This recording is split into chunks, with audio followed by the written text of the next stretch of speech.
infelizmente, ainda existem cristãos, sejam eles católicos ou protestantes, que tentam conciliar o marxismo e o cristianismo.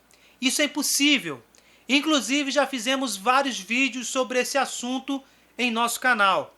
Vou deixar links destes vídeos na descrição. Hoje, vamos mostrar documentalmente e historicamente que a Igreja tem proclamado desde 1846, pelo menos, que o marxismo e o cristianismo em nenhum momento pode andar de mãos dadas. Sabemos que a palavra socialismo engloba várias concepções, onde algumas delas tentam se compatibilizar com a fé. Veremos, portanto, que o marxismo e as ideologias dele derivadas são impossíveis de se conciliarem com a doutrina cristã. Já em 1846, como já dito, antes da publicação do Manifesto do Partido Comunista de Marx e Engels, em 1848, o Papa Pio IX falava da execrável doutrina dita do comunismo.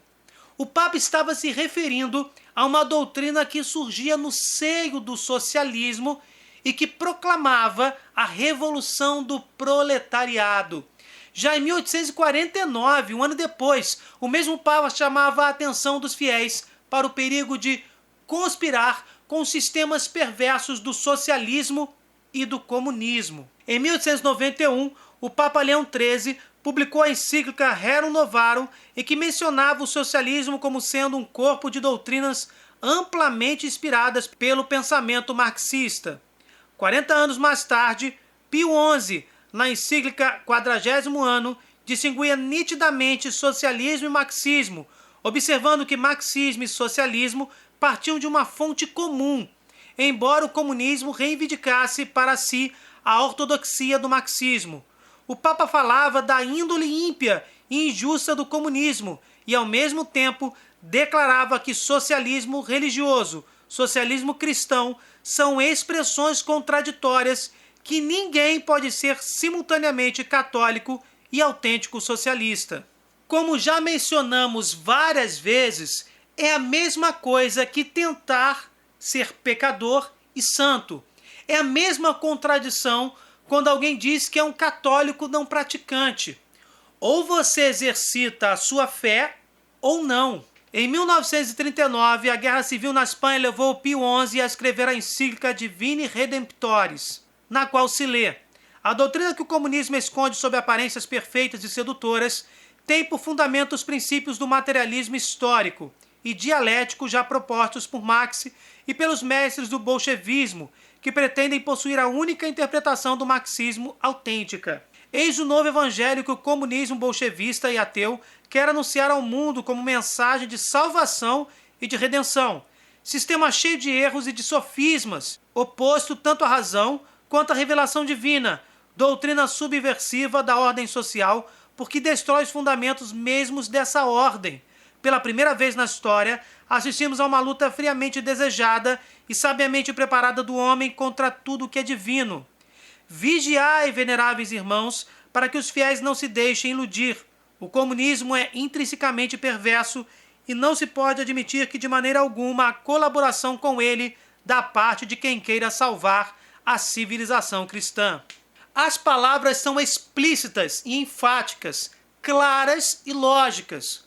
Como pode uma doutrina que defende o ateísmo e ataca a fé, ataca a revelação divina, doutrina que usa sofismas para destruir a ordem social e a crença em Deus, se compatibilizar com qualquer filosofia ou pensamento cristão?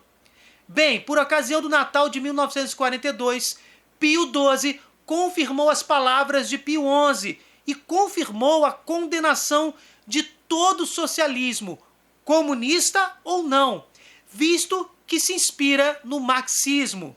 Anos depois, o Papa verificou que o marxismo fora implantado em vários países, inclusive em alguns de venerável tradição cristã, atraindo muitos intelectuais.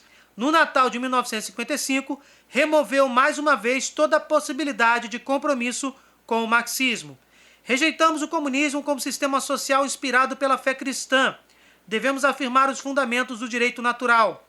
Pelas mesmas razões, rejeitamos a opinião segundo a qual o cristão deveria considerar atualmente o comunismo como um fenômeno ou uma etapa no curso de história, como um momento necessário da evolução da história e, por conseguinte, devemos aceitá-lo como algo decretado pela divina providência. Verifiquem como o demônio é ardiloso, usando argumentos falsos como esse, para tentar enganar os cristãos mais distraídos, afirmando que o comunismo é uma etapa necessária para, quem sabe, um futuro reino instaurado por Jesus. É uma blasfêmia e uma covardia intelectual. O próprio Cristo ensina que o reino celestial não era deste mundo e que novos céus e uma nova terra serão a morada dos eleitos, e não o reino instaurado nesta terra ainda corrompida.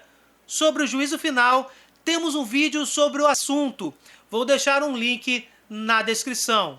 Paulo VI reforçou esses dizeres apontando à Igreja do Silêncio. Em certo sentido, não somos nós apenas que condenamos os sistemas marxistas, mas são, antes do mais, eles mesmos que se condenam, apresentando regimes que se opõem a nós por suas ideias e nos oprimem por seus atos. Nossa queixa é, antes, um gemido, mais do que uma sentença de juízes. João 23 levantou a hipótese de se efetuarem encontros no plano das realizações práticas, encontros que até 63 foram tidos como inoportunos, tendo por interlocutores a Igreja e certos movimentos de ordem econômica, social, cultural ou política, mesmo que tais movimentos tenham em suas origens a inspiração de falsos sistemas filosóficos, como está na encíclica Pacem in Terris. Contudo, meus irmãos, para que o diálogo assim proposto pudesse tornar-se realidade, os mencionados movimentos deveriam ter passado por uma evolução que os afastasse das suas origens e os pusesse de acordo com as justas operações da pessoa humana. Por sua parte, os católicos deveriam permanecer fiéis aos princípios do direito natural e às diretrizes das autoridades eclesiásticas. Aí está o X da questão. João 23 não estava se referindo ao marxismo, pois ele nunca se afastou de sua origem perversa, ateia e por isso mesmo anticristã. O Papa estava se referindo provavelmente, segundo o contexto histórico, ao ano de 59, por ocasião do seu congresso em Bad Godesberg. O Partido Social Democrático Alemão renegou formalmente qualquer referência a Karl Marx. No entanto, não é o suficiente, como foi sinalizado depois por Paulo VI. Paulo VI contribuiu para o reto entendimento das palavras de João 23 ao escrever: segundo os continentes e as culturas, o socialismo toma formas diferentes, dando significados diversos ao mesmo vocábulo. Impõe-se atento discernimento. Muitas vezes os cristãos, atraídos pelo socialismo, tendem a idealizá-lo em termos muito generosos, como arauto de justiça, solidariedade e igualdade. Não querem reconhecer as marcas dos movimentos históricos socialistas que permanecem condicionados pela ideologia de suas origens. Entre os diversos níveis de expressão do socialismo, será preciso fazer distinções que orientarão as opções concretas. Mesmo feitas essas distinções, é necessário não julgar que os diversos níveis do socialismo são completamente separados e independentes uns dos outros. Essa perspicácia permitirá aos cristãos avaliar até que ponto lhes é lícito comprometer-se com tais movimentos, ou seja, até que ponto o cristão deve se autodenominar socialista, porque há várias formas de socialismos e todas elas não são compatíveis com o cristianismo. Continuando, salvaguardados os valores da liberdade, da responsabilidade e da abertura para o plano espiritual, valores que garantem um desabrochamento integral da pessoa humana. Mais tarde, com a teologia da libertação, percebemos que o socialismo nunca se separou de sua origem. João Paulo II opôs-se ao uso do marxismo na construção da teologia da libertação, muito em voga na América Latina. Em 91, após a queda do comunismo na Europa, escrevia esse Papa: num passado recente, o sincero desejo de estar ao lado dos oprimidos e de não ficarem alheios ao curso da história levou muitos fiéis a procurarem diversas maneiras de encontrar a possibilidade de um compromisso entre o marxismo e o cristianismo. O momento presente põe em evidência o que havia de caduco nessas tentativas e incita a reafirmar o caráter positivo de uma autêntica teologia da libertação integral do homem. Considerados nesta perspectiva, os acontecimentos de 1989 se mostram importantes para os países do terceiro mundo que trilham os caminhos do seu desenvolvimento. De forma clara, a teologia da libertação é condenada justamente por manter em evidência o marxismo. Em nenhum momento, como observou Paulo 23, houve a separação necessária para uma possível conciliação entre o socialismo e o cristianismo. Aliás, se o cristianismo foi sempre uma importante base de resistência a todas as ideologias esquerdistas, a teologia da libertação foi a arma usada para destruir o cristianismo desde dentro, preparando o terreno para toda a revolução cultural marxista-granciana, mais uma variação do marxismo, que viria em seguida.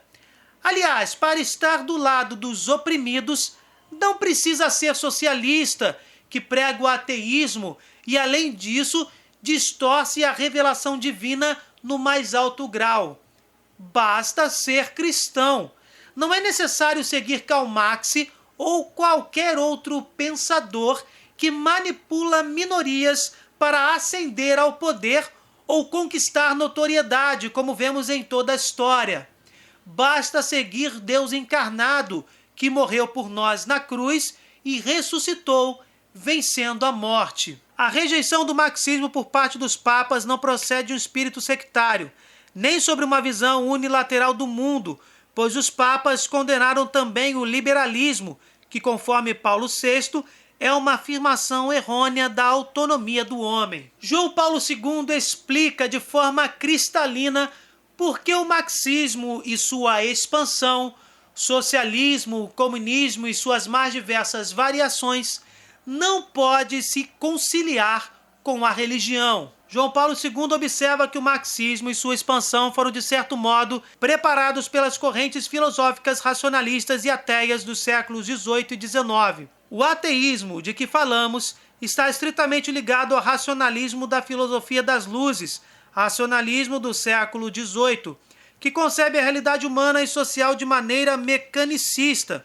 Negam assim a intuição última da verdadeira grandeza do homem e sua transcendência frente ao mundo material. Negam a contradição que ele experimenta em seu coração entre o desejo da plenitude de bem e sua incapacidade de obtê-la, e principalmente a necessidade de salvação que decorre dessa experiência. O conceito de ser humano, proclamado pelo racionalismo liberal, é descrito por Pio XI em sua mensagem de Natal em 49, nos seguintes termos: a noção de criatura que tem origem e destino em Deus foi substituída pelo falso retrato do homem autônomo em sua consciência, incontrolável legislador dessa consciência, irresponsável frente aos seus semelhantes e à sociedade, sem outro destino fora dos valores deste mundo, sem outra finalidade, senão a de gozar dos bens finitos, sem outra lei que não a dos fatos consumados e a satisfação indisciplinada dos próprios desejos. Mas, Marcos, eu conheço esquerdistas, socialistas que seguem uma fé. Como assim socialista não pode ser cristão? Simples. Vamos ver na prática. Os esquerdistas consideram a religião não como uma aliada, mas como um instrumento, o que é bem diferente. Para se ter uma ideia do peso com que os esquerdistas consideram a religião, Antônio Gramsci, criador do socialismo graciano, que é uma das expansões do próprio marxismo, foi um dos mais influentes pensadores da esquerda. e criador dos métodos de subversão cultural tão usados por ela. Esse pensador socialista dizia que o governo e a sociedade se perpetuam através das igrejas, porque elas estabelecem padrões que moldam as vidas das pessoas, suas regras e o modo de estruturação das famílias. Preste atenção nisso, é muito sério. Quem está admitindo a importância das igrejas é um dos pensadores esquerdistas mais seguidos e reverenciados de todos os tempos, e sua constatação nunca foi com intenções de preservação, mas sim para se utilizar das igrejas em favor da causa revolucionária, num plano de mudança da sociedade a longo prazo, e que também envolve as instituições de ensino e a própria mídia. O que aconteceu a seguir, segundo esta tática? Bem, dominando a igreja, que tem papel fundamental na formação moral do indivíduo, a escola, com a formação intelectual e a mídia, a esquerda conseguiu, ao longo das últimas 4 décadas, conduzir a sociedade brasileira para a direção exata que planejou. E o planejamento é tão diluído no tempo que acaba escapando aos olhos das pessoas, que aceitam as mais profundas mudanças nos padrões morais e culturais como sendo um mero acaso da história. Mas foi tudo planejado. Marcos, isso é teoria da conspiração. Bem, vamos às provas. Além das próprias palavras de Gramsci, vão elencar aqui alguns pontos extraídos do livro Comunista Nu, de Cleo Skousen, ex-agente do FBI que se infiltrou em grupos comunistas na década de 1950 para depois escrever os conteúdos das reuniões estratégicas. Esses pontos são parte de uma lista de 45 metas documentadas que os maiores estrategistas dos partidos comunistas de todo o mundo usaram para direcionar sua agenda de destruição da sociedade ocidental judaico-cristã. Vamos às metas. Meta 17. Controlar as escolas, usá-las como centro transmissor para o socialismo, amolecendo o currículo de ensino e ganhando controle das associações de professores. Metas 20 e 21. Infiltrar a imprensa e ganhar controle das posições principais no rádio, na televisão e nas produtoras de cinema. Meta 25. Quebrar os padrões culturais de moralidade através da promoção da pornografia em livros, revistas, filmes e televisão. Meta 26. Apresentar a homossexualidade, a degeneração e a promiscuidade como normal, natural e saudável. Meta 27. Infiltrar as igrejas e substituir a religião revelada pela religião social, desacreditando a Bíblia. Meta 40. Desacreditar a família como instituição, encorajando a promiscuidade e facilitando o divórcio. Essas metas, reveladas em 58, têm sido a base para toda a ação militante da esquerda e podem ser facilmente reconhecidas nas agendas de políticos ligados ao Fórum de São Paulo, aqui no Brasil, e a diversos partidos de semelhante orientação. Apoiar a esquerda e suas iniciativas é o mesmo que endossar cada uma dessas metas. Apoiar a esquerda é sabotar a sociedade, é destruir os valores cristãos. Resumindo, declarar-se cristão socialista, ou cristão esquerdista, ou cristão comunista, ou até mesmo cristão marxista, é a mesma coisa que se declarar um homem de paz assassino, um cristão espírita. O verdadeiro discípulo cristão que conhece os ensinamentos de Jesus e a história de sua fé não admite a esquerda como ideologia compatível com seus princípios. Só existem 2 caminhos para termos um cristão seguindo tais ideologias.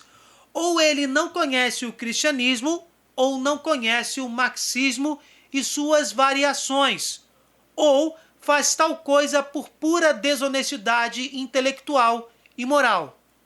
Que você, querido irmão, dissemine a verdade e ajude o próximo a seguir verdadeiramente Jesus Cristo, rejeitando tais filosofias demoníacas. Bem, gente, se vocês gostaram, deixem o seu like, compartilhem, se inscrevam no canal, fique com Deus, desculpe qualquer coisa e até o próximo vídeo.